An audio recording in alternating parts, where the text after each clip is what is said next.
ঈদকে কেন্দ্র করে একটু ঘোরাঘুরি। যাদের বাচ্চা কাচ্চা আছে তাদের তো আর বাসায় থাকাই হয় না। আসসালামু আলাইকুম আমার প্রিয় আপুরা, তোমরা সবাই কেমন আছো?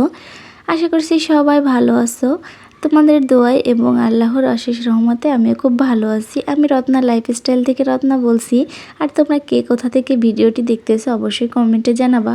ঘুরতে যাওয়া নিয়ে আগে একটা ভিডিও আপলোড দিয়েছিলাম, তো ওই ভিডিওতে আর ঘুরতে যাওয়ার ভিডিও দেখাইতে পারি নাই, তো এর জন্য আজকে এই ভিডিওটা বানিয়েছি। যাই হোক, সকালবেলা তো আর যাইতে পারি নাই, বিকালের দিকে এই যে বেরোইছিলাম। এই যে চিটাগাং বোট ক্লাব, যারা চিটাগাং থাকেন তারা তো অবশ্যই চিনবেন। জায়গাটা খুবই সুন্দর। এখানে যাওয়া নিয়ে আমি যতটা না খুশি হই, আমার মেয়ে তার থেকে দ্বিগুণ দ্বিগুণ খুশি হয়। কারণ ওখানে গেলে তো ওকে ধরাই যায় না, ও সবার আগে থাকে। যে ও কোথায় গেছে, যে মাঝে মাঝে হারায়ও যায়, খুঁজতে হয় আর কি। ওর বাবা একদিকে থাকে, আমি একদিকে থাকি, তারপরেও তো ওকে ঠেকানো যায় না। যাই হোক, ওই যে আপনাদের ভাইয়া হাত ধরে রাখছে, ও হাত ছাড়ানোর জন্য চেষ্টা করছে। আমার মেয়ের বলেন, আমাদের বলেন, সবারই চিরচেনা জায়গা। প্রতি বছর এখানে অফিস থেকে পিকনিকে হয়, এখানে আসা হয়, সকাল থেকে সন্ধ্যা পর্যন্ত প্রায় থাকা হয়। এর জন্য জায়গাটা আর কি চিরচেনা, আর খুবই ভালো লাগে এখানে। ছোট বড় সবারই পছন্দ, যেহেতু নদীর কোনায় একদম জায়গাটা।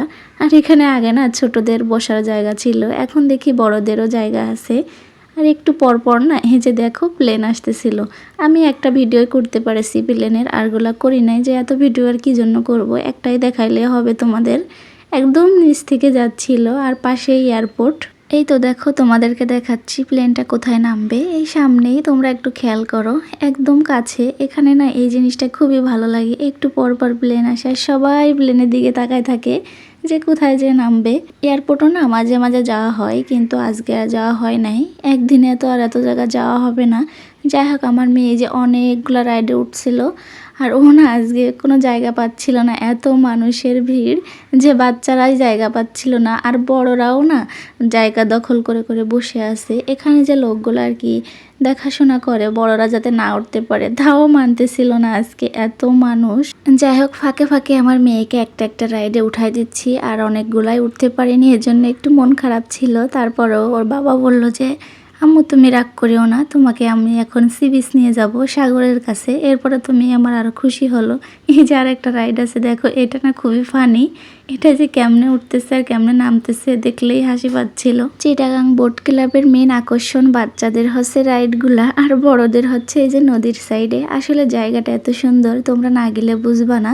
চিটাগাংয়ের কোনো আপু ভাইয়া ভিডিও দেখে থাকলে বলিও কমেন্টে, তোমরা গেছো নাকি এই জায়গাটা। আসলে তোমরা বলিও একটু কমেন্ট করে যে জায়গাটা আসলে কতটা সুন্দর। যাই হোক, এদিক দিয়ে সন্ধ্যা হয়ে যাচ্ছিল, আর তোমাদের ভাইয়া আমাকে ফোন দিচ্ছিল তুমি কোথায়, তাড়াতাড়ি আসো, আমরা আবার অন্য আরেকটা জায়গায় যাবো। তো তারপরে এই যে আমি যাচ্ছিলাম তোমার ভাইয়াদের কাছে, পরে দেখি কি মাইকি করে একটা লোক বলতেছিল বাচ্চা হারিয়ে গেছে, কার বাচ্চা, এটা নিয়ে যাও, বাচ্চার নাম ধরে। এই যে দেখো তোমরা।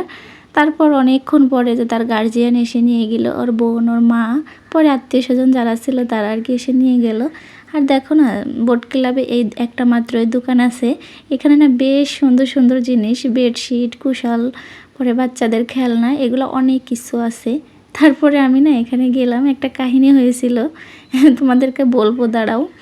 এখানে আমি যখন গেলাম, এখানে না ভিডিও করা নিষেধ, আমি জানতাম আগের থেকে। তো আমি হাতে এক সাইডে করে মোবাইল ভিডিও অন করে আমি তোমাদেরকে এর জন্য ভিডিও করতেছিলাম। পরে একটা লোক এসে বলতেছে আপু আপনি ভিডিও করতেছেন, আমি না দেখে ফেলেছি।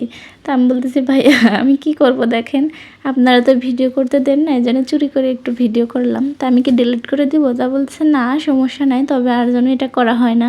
তা আমি বলতেছি একটু ভিডিও করলে কি হয়, আপনারা কেন এরকম করেন? শুধুমাত্র আমার আপুদের মাঝে ভিডিওটা শেয়ার করব বলে একটু চুরি করে করে ভিডিও নিয়েছি। তারপরও ভাইয়াটা দেখে ফেলেছিল। যাই হোক, ভাইয়াটা আবার ভালো ছিল, কিছু বলে নাই। তারপরে দেখো না এই যে বেডশিটগুলা, পরে এখানে যত জিনিস আছে ডাবল ডাবল দাম। একটা বেডশিটের দাম 3,000 4,000 টাকা করে। তো এত টাকা দিয়ে তো আর আমাদের পক্ষে কেনা সম্ভব না। চেয়েছিলাম যে একটা কুশাল বালিশ নয়, একটা কভার নিব, তো ওর দাম চাচ্ছিল 600 টাকা। তারপরে নেওয়া হয় নাই, যে বাহিরের দামে ওগুলো পাবেন 250-200 টাকার ভিতরে, এর জন্য নেওয়া হয় নাই। পরবর্তীতে আর কি চলে আসলাম। আর আপনাদের ভাইয়া বারবার ফোন দিচ্ছিল তুমি কোথায়, তাড়াতাড়ি আসো, সন্ধ্যা হয়ে যাচ্ছে, কিভাবে আমরা আবার সি বিচ যাবো। তারপরে এই যে চলে আসলাম। এখানে যে এত জ্যাম ছিল, তো আপনাদের ভাইয়া 2 মাইল দূর থেকে আমাকে নামিয়ে দিয়েছে গাড়ির থেকে, আরাবিকে আর আমাকে। তো বলতেছে তোমরা ওই সামনে যে দাঁড়াও, আমি এই জ্যাম পার করে তোমাদেরকে নিয়ে যাব। তারপরে তো ওখানে দাঁড়াইছি 1 ঘন্টা হয়ে গেছে। পরবর্তীতে আপনাদের ভাইয়াকে আর পাই না। পরে আমাকে অনেক টাইম পরে ফোন দিচ্ছে, বলে যে তুমি কই, তোমাকে তো খুঁজে পাচ্ছি না। তা আমি বলছি তুমি আমাকে এই যে হোটেল সমুদ্র বিলাসের ওখানে দাঁড়াইতে বলছো, আমি তো ওখানেই দাঁড়ায় আছি। তো বলতেছে আমি তো মেন সি বিচে চলে এসেছি রাইডগুলোর ওখানে, তাহলে তুমি আরাবিকে নিয়ে চলে আসো। মানে এক কথায় আপনাদের ভাইয়াকে আমি তো হারিয়ে ফেলেছিলাম ঈদের পরের দিন আর কি। তারপরে অনেক কষ্ট করে পেয়েছি। তারপরে যে দেখো সন্ধ্যা হয়ে গেছে, এখানে না অনেক কিছুই ভিডিও করছিলাম কিন্তু সেটা দেখাতে পারি নাই।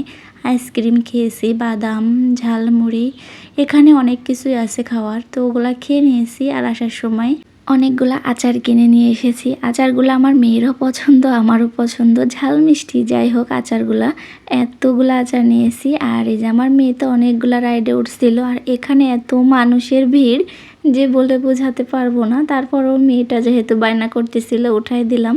আর এখানে না রাইডগুলো যেখানে 30 টাকা করে নিচ্ছিল, আর ঈদের পরের দিন বলে মনে হয় 60 টাকা 100 টাকা করে নিচ্ছিল।